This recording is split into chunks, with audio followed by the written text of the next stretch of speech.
चलिए दोस्तों, जानते हैं देश दुनिया की 50 बड़ी खबरों को मात्र 10 मिनट में। लेकिन इससे पहले अगर आपने मेरे चैनल को सब्सक्राइब नहीं किया है तो सब्सक्राइब कर ले। पीएम मोदी ने ट्रंप को कॉल नहीं किया, क्या इसलिए ट्रेड डील फेल हुई? दोनों नेताओं के रिश्ते कैसे बने बिगड़े? भारत और अमेरिका के बीच लंबे समय से अटकी ट्रेड डील की वजह क्या महज एक फोन कॉल है? अमेरिका के कॉमर्स सेक्रेटरी हाइवर्ड लुटनिक का दावा है कि अगर पीएम मोदी प्रेसिडेंट ट्रंप को कॉल कर लेते तो डील हो सकती थी। भारतीय विदेश मंत्रालय ने इन दावों को खारिज किया है। इसी बीच अमेरिका में एक बिल पारित होने वाला है जिसके बाद भारत पर लगा अमेरिकी टैरिफ 10 गुना बढ़कर 500% हो सकता है। वेनेजुला का तेल भारत को देगा अमेरिका। दुनिया की बड़ी तेल कंपनियों के अधिकारियों से मिले ट्रंप। वेनेजुला में रुपए 9 लाख करोड़ निवेश करने को कहा। ट्रंप प्रशासन के एक वरिष्ठ अधिकारी के मुताबिक अमेरिका भारत को अपनी देखरेख में वेनेजुला से तेल खरीदने की अनुमति देने के लिए तैयार है। मीडिया रिपोर्ट के मुताबिक इससे अमेरिकी प्रतिबंधों के कारण रुका हुआ व्यापार फिर से शुरू हो सकता है।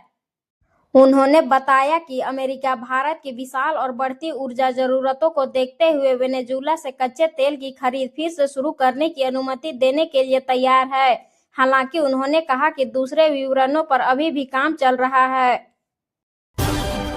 पाकिस्तान के रक्षा मंत्री ख्वाजा आसिफ ने इजरायली प्रधानमंत्री बेंजामिन नेतन्याहू को किडनैप करने की मांग की।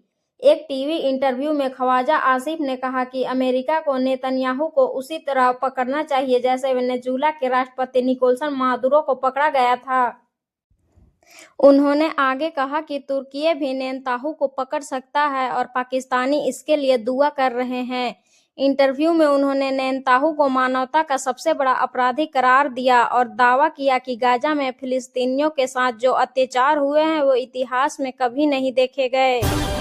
इटली की प्रधानमंत्री जॉर्जिया मेलोनी ने शुक्रवार को कहा कि यूरोप को अब रूस के साथ बातचीत फिर से शुरू करना चाहिए।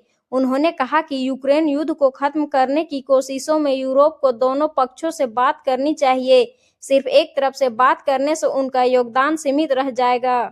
मेलोनी ने फ्रांस के राष्ट्रपति इमैनुएल मैक्रों की बात से सहमति जताई।